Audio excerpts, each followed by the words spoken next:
Hey guys, and welcome to another Shadowlands Mythic Plus commentary. So today we have a 14 Plaguefall for you. Our group has been on the quest for Realm First 15 in time for several days now, over a week, and we still haven't managed to do it. We've had 4 keys that have been 15s that we have missed the timer by less than 30 seconds. And man, is that tilting. So, for today, you get to watch a 14. However, I am recording all of our runs, and we are feeling pretty confident that we can get the Realm First 15 in time. So, hopefully, if you keep an eye out, I'll post that video as soon as we manage to do it. Although, it's looking pretty grim, because there are some good groups out there that are really capitalizing on our mistakes. If we don't get it soon, we're not going to get it. So, fingers crossed. Anyway, so this first pull goes pretty wrong for us. So, it's a pretty deadly pull. We have that big guy, he's pretty deadly. And then you have a fungal mancer that has some casts that can be pretty bad.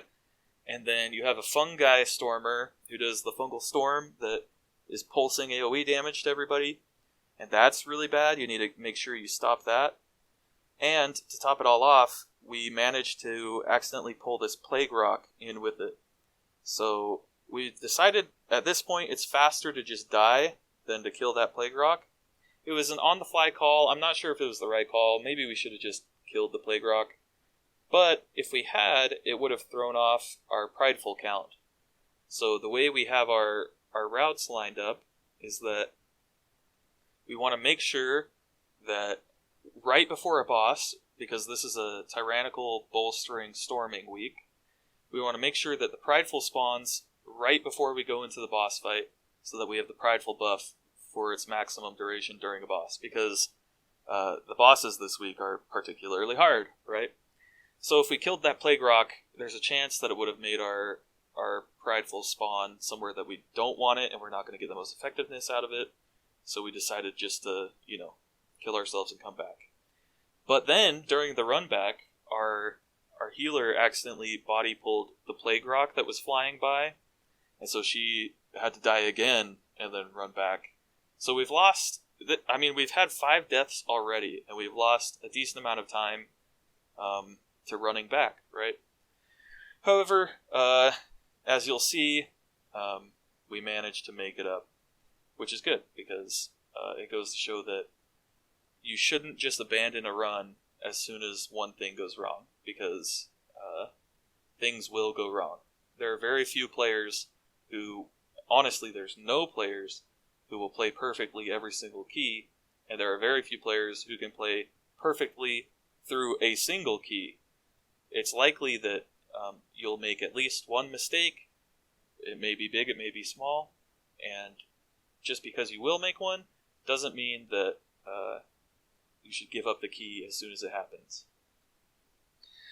So anyway, we body pull a second Plague Rock here.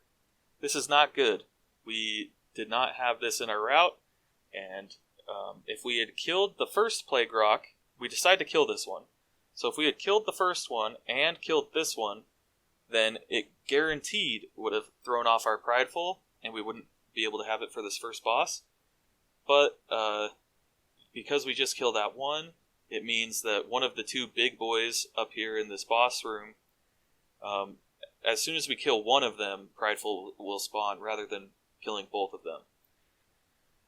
I want to mention that I'm running a different talent setup than usual.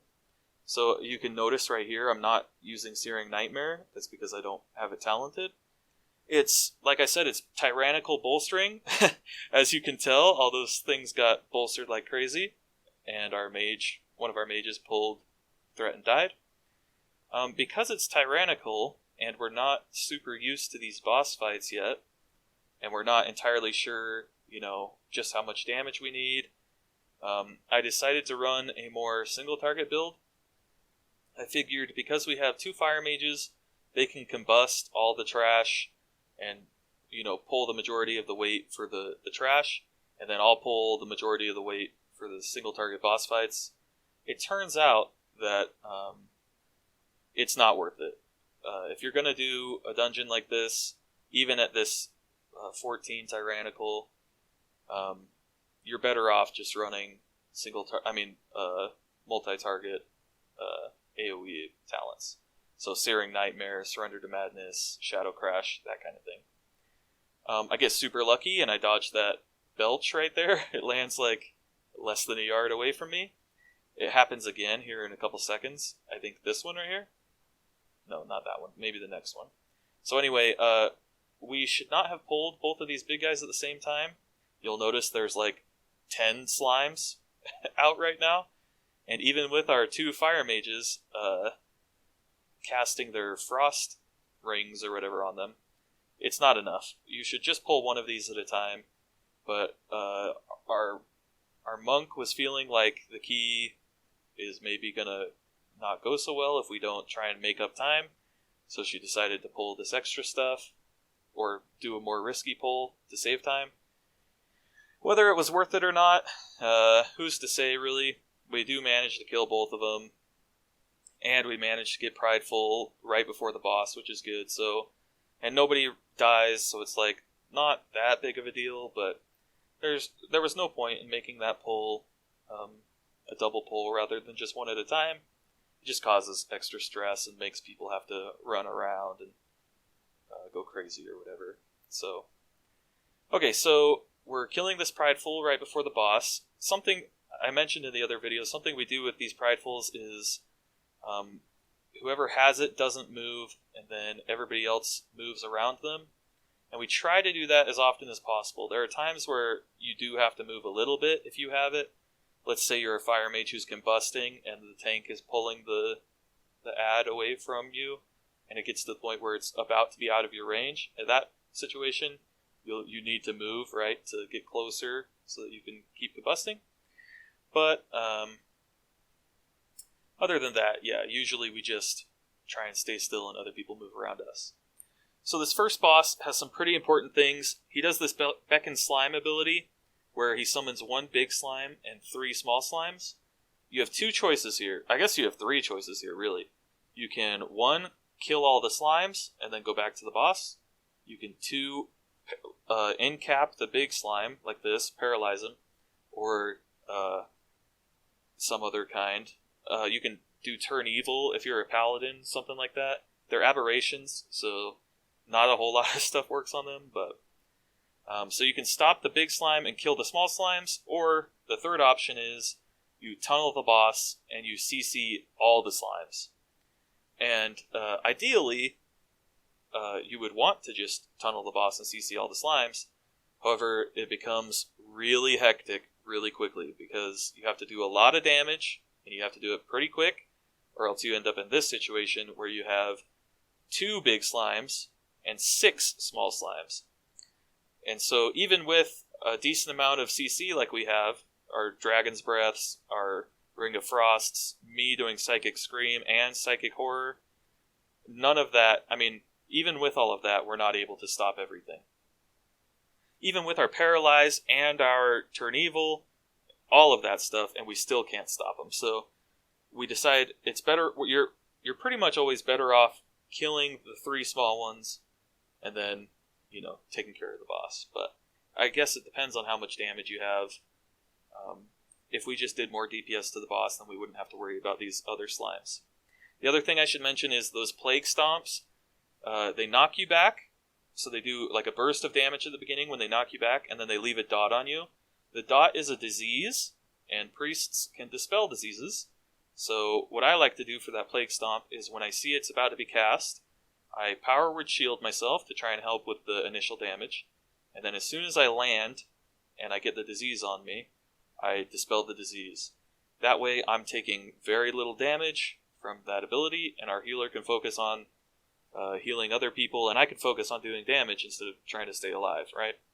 Also, the debuff that it leaves seems to last longer on tanks than other people. And it's long enough that if I dispel myself instantly or as quickly as possible, I can dispel the tank as well while it still has like 4 or 5 seconds, even up to like 8 seconds on it. And so that's what I try to do, is I dispel myself, I do damage, and then as soon as my cleanse disease or whatever it's called comes up, I take it off of the tank. Something else to mention is these slime claws have an ability called Corroded Claws. We just stopped them both right there, but when it does go off, it leaves another disease on the tank. Pretty much everything here in Plaguefall is a disease, or leaves a disease. So you're going to be, by virtue of being a priest, shadow priests are a pretty good DPS to bring to this dungeon. And you want to make sure that you have your Purify Disease keybound, I guess, because it's pretty important. Especially, we're lucky enough to have a Holy Paladin as our healer, and Paladins also have a disease dispel. So we're lucky enough that I'm not the only disease dispel, or else I would have to be dispelling on cooldown, basically.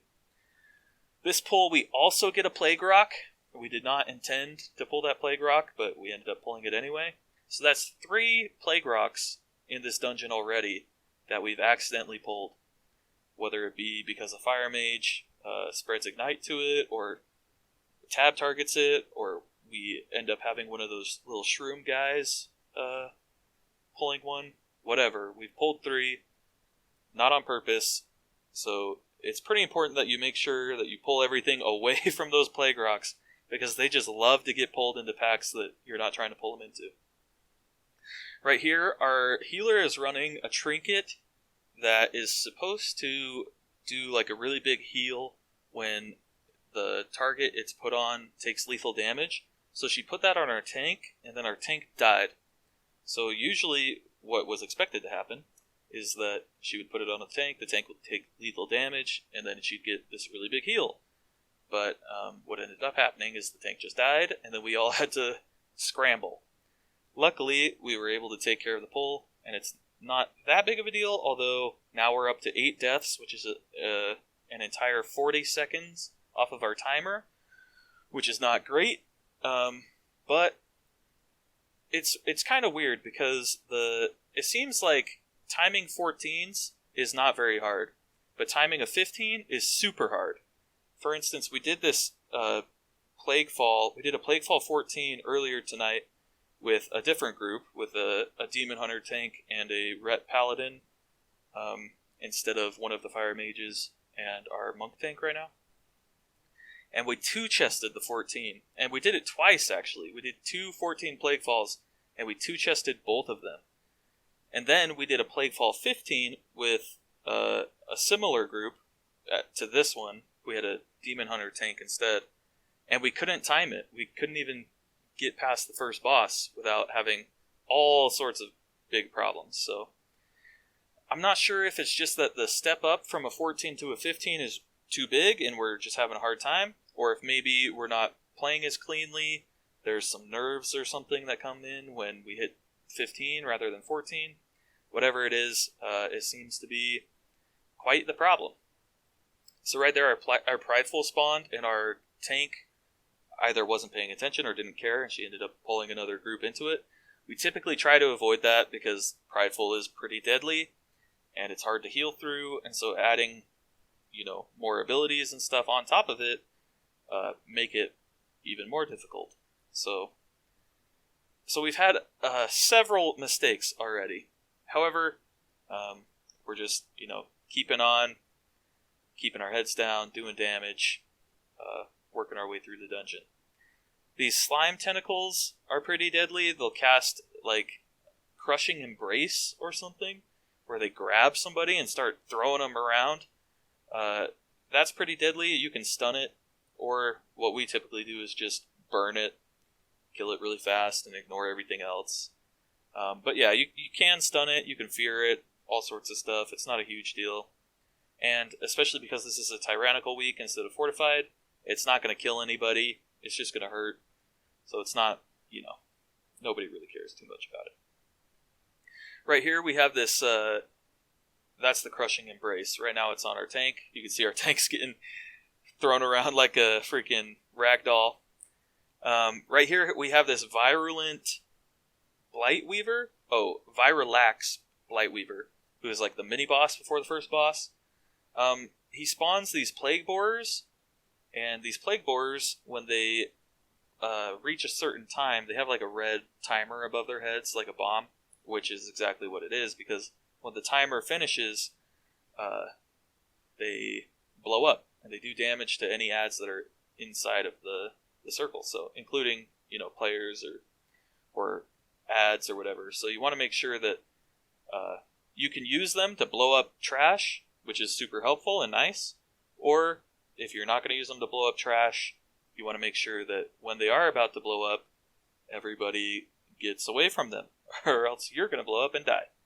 So you don't want that. This is the explosion I was talking about. So everybody gives them some space, they explode, no big deal. Okay, so in this one we have 2 Plague Binders and that Slime Claw. The Slime Claw is the one who does the disease thing right there that you just saw. There's that gripping infection that comes off of the Plague Binders. That's a root, I believe, so you want to interrupt that when you can.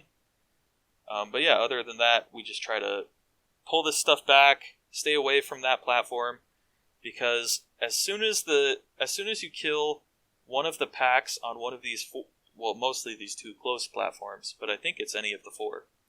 As soon as you kill one of these packs, the boss is going to jump to that platform.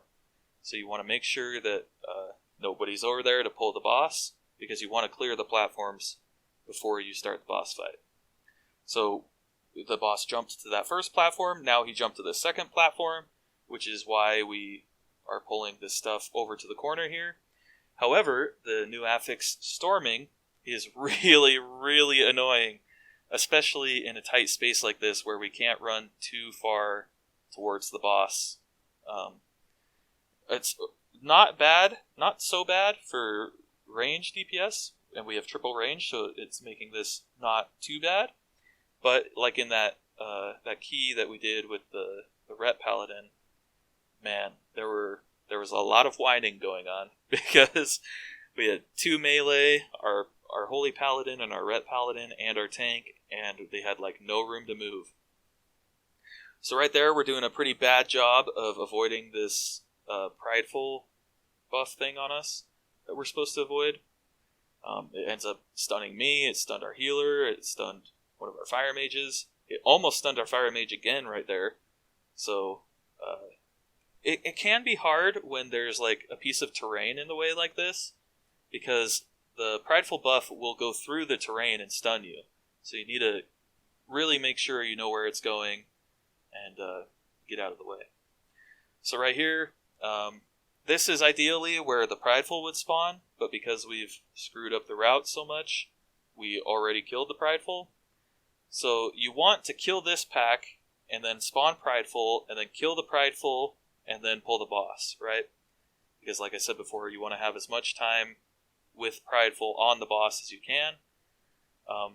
See, like right now, we only have 25 seconds of the buff left by the time we pull the boss, which means we missed like 35 seconds of the prideful buff, and that's a bit of a waste, right? Because it's better to use it on the boss than to use it on the trash. Now that's only because this is a tyrannical week. If this was a fortified week, like last week, then we would try to plan our prideful in such a way that we can get prideful with a really big trash pull.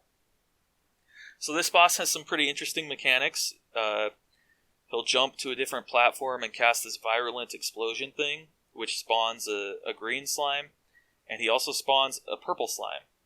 Now, it's important that when the green slime spawns, a timer starts. And if you don't kill the green slime by the time the timer finishes, you all die. So, as soon as that green slime spawns, everybody turns and hard focuses it. It does as much damage as possible. And then as soon as that one's dead, the next priority target is the purple slime. So pretty much this whole phase, after he jumps to a platform and spawns those 2 slimes, you're ignoring the boss. You want to keep your dots up on it, and if you're running Mindbender or Shadow Fiend or whatever, you can use that on the boss. But typically, all of your damage needs to be going into the green slime and then into the purple slime. And then once they're both dead, you can go back to the boss. Something I should mention for anyone who's a tank or wants to give this tip to their tank players, the purple slime it has an aura on it that reduces damage that allies take within X amount of yards. I'm not sure how close it is, but it's pretty close, maybe like 5 yards or something. So if you leave the purple slime by the boss, you won't be able to do any damage to the boss. So while you're killing, and especially with the green slime, you want to make sure that you don't just pull the boss and the purple slime over to the green slime to cleave like you typically would. You need to make sure that your tank is pulling the purple slime away from the green slime and away from the boss if you can, but at least away from the green slime so that you can kill the green slime, and then you turn and kill the purple one, and then you turn and kill the boss. Right here, our tank went down, which is very scary, considering this is a 14 tyrannical Dr. Ickis, who is doing a ton of damage, obviously. So when he has nobody to melee, like right now, he'll cast that Burning Strain, which is just a huge spell. And so if your tank does go down like that, make sure you interrupt it as much as possible, or else it's going to cause a wipe very quickly. We got pretty lucky because he started jumping, so he wasn't casting that Burning Strain so much, so we could put some more damage onto him. And then we managed to get a B-res off and get our tank back up to finish the boss fight. Pretty lucky. Had we wiped there, we would not time this key, because that boss fight was... It doesn't say anywhere on here, but that boss fight was easily, 3, maybe 4 minutes. So that's way more than the amount of time we timed this key with. So right here, we're back to the tentacle thing. With the Crushing Embrace, you can stun it, you can do whatever. Not such a big deal. This next pull is pretty scary. You have 2 Defenders of Many Eyes. Those Defenders of Many Eyes cast this Bulwark of Madness, which is basically like the skeleton dudes in Ataldazar that cast the big shield. It's basically the same thing. Anything that's standing inside that shield is going to take less damage, and so as soon as it comes out, or even before it comes out, you want to paralyze, if you're a Shadow Priest like me, you want to Psychic Horror, you can Psychic Scream it, you just want to interrupt it, but you can't just cast Silence because it's not kickable, right? So you want to make sure you have a stop for it, some kind of CC. Because if you don't, the stuff that's standing inside there is not going to die. It's going to take forever. You don't want that. Very important, when you're running across this lake right there, there is a slime spawn to the right. You can see when it bubbles like that, that means there's a slime tentacle there.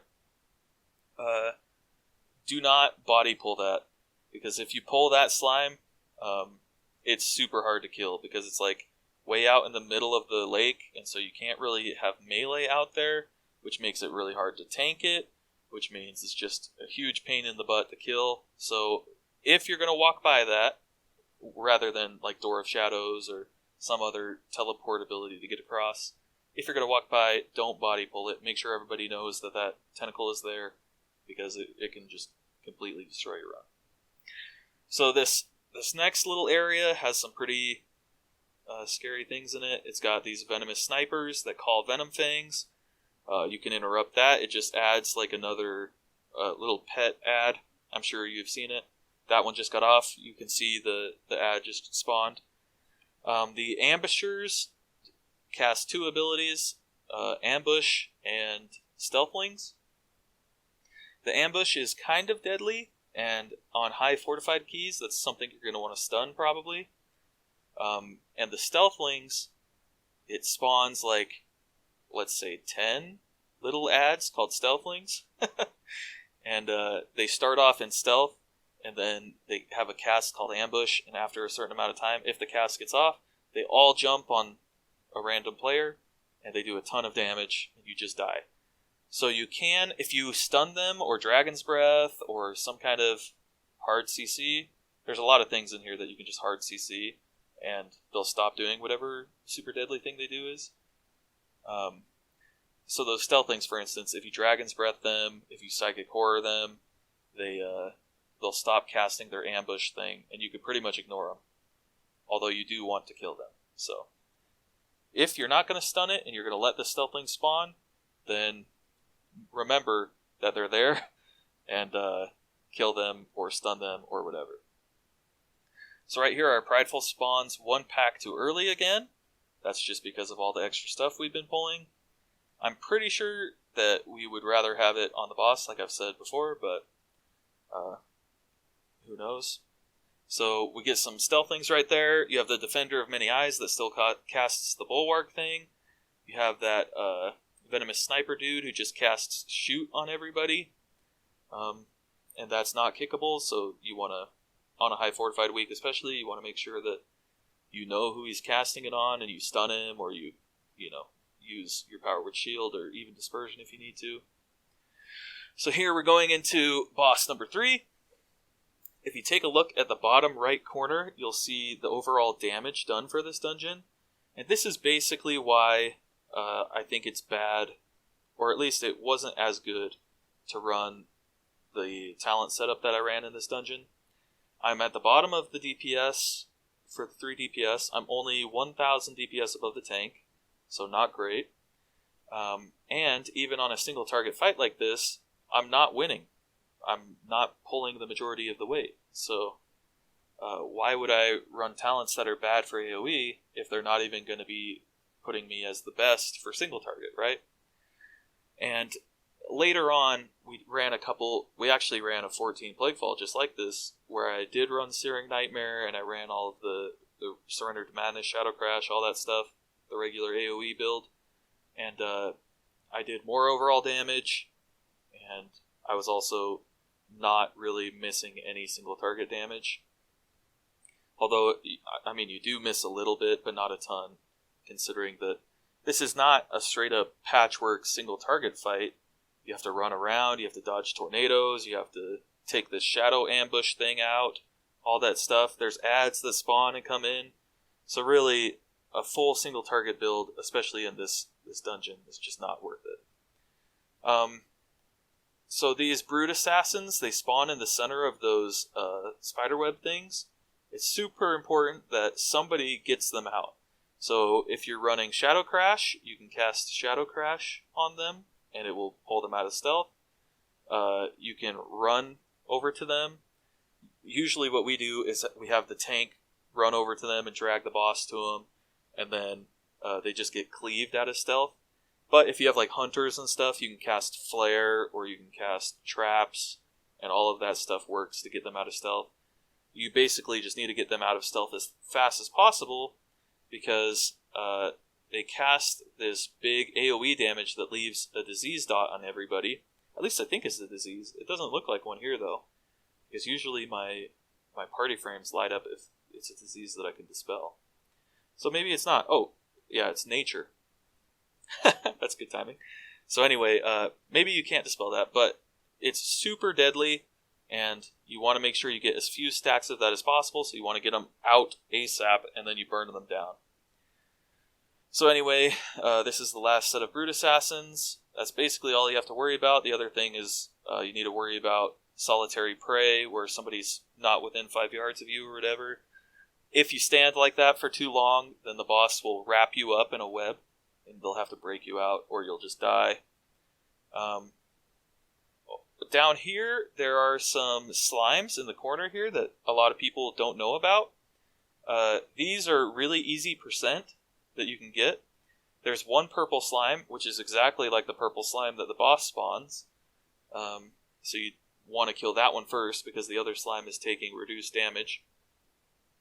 But yeah, I mean, this is super easy. They don't do very much damage. That corrosive gunk hurts a little bit, but it's a disease, so you can dispel it, not a huge deal. So usually what we plan on is we want to skip as many like really deadly things and come do these extra slimes, because they're easy, right? These plague-bound devoteds, these two at the front, there will always be one big beefy boy, and that guy can't be CC'd. So Dragon's Breath doesn't work, Ring of Frost doesn't work, your stun doesn't work. They'll run through all of it. And both of the devoted ads, and the packs of devoted ads here in the future, they all have a really, really deadly melee attack.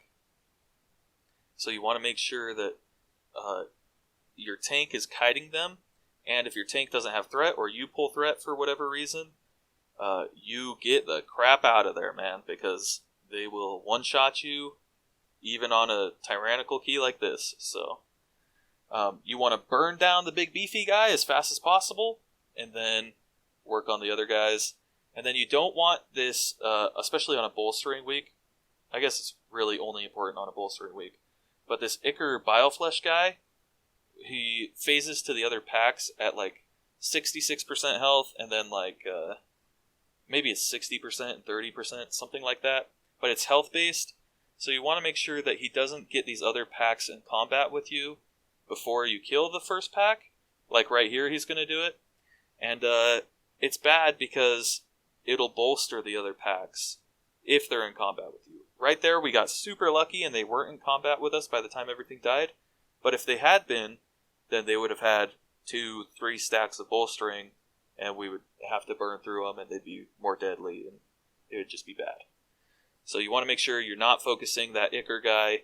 You want to kill the Devoteds first, and then you kill the Ichor guy. And then you can work on the next pack or whatever. So we managed to kill all these Devoted dudes. This is the perfect Prideful spawn, because the boss is spawning right now. So we're just going to kill this Prideful, and then ASAP, boom, we're going to turn and start burning down the boss.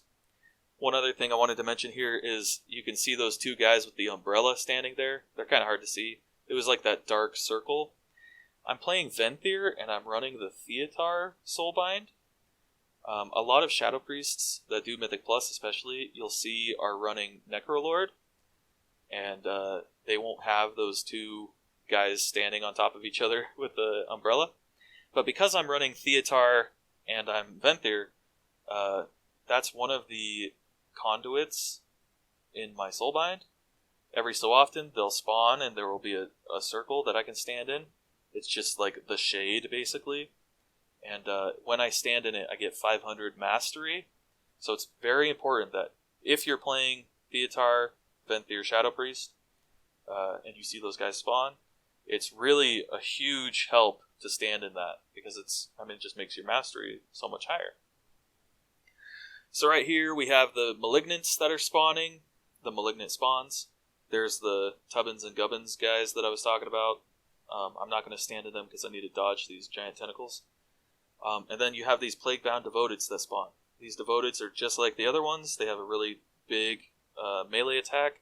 Luckily, none of the big beefy boys spawn during the boss fight, because that would be really bad. But usually it's hard for tanks to get a threat on all of these Devoteds, so Fade is your friend. Don't get too close to them. Don't get aggro. If you do get aggro, Fade. The easiest way to deal with these tentacles, too, is wherever that Malignant spawns, the tentacles will not slam there first. So, like right there, you could see the Malignant spawned on this side of the boss. The tentacles all spawned on the other side of the boss. So what you can do is just run over behind the Malignant spawn, and you'll be safe from the tentacles for sure. Or you can just wait till the tentacles spawn, run out of the way, and then when you have two sets of tentacles, like is going to happen right here during the intermission, what we like to do is you see the first ones that spawn, those three, and you want to stand kind of close to them so that as soon as they're done, you can run over and be safe, right? Not super hard, pretty straightforward, makes sense. It's just helpful. There are ways to work around it, like you don't have to stand super close if you have, Door of Shadows or the Night Fade Blink or whatever. But why play it risky when you can play it safe? The last thing I want to mention about this boss before it dies is this Infectious Rain is a disease, and it's very deadly. So you can help out your healer with VE, and you can purify your disease. So I like to purify it at 2 or 3 stacks, depending on how things are looking. Like right here, I'll probably do it at 3. Yep, so I go to 3 and I let it come off. Bada bing, bada boom. That's the end of the dungeon. Nice and easy. Like I said before, we're trying to get Realm First 15 in time, so look out for that. If we get it, I'll post it for sure. Thank you everybody for watching, and let me know if you have any feedback in the comments. Peace!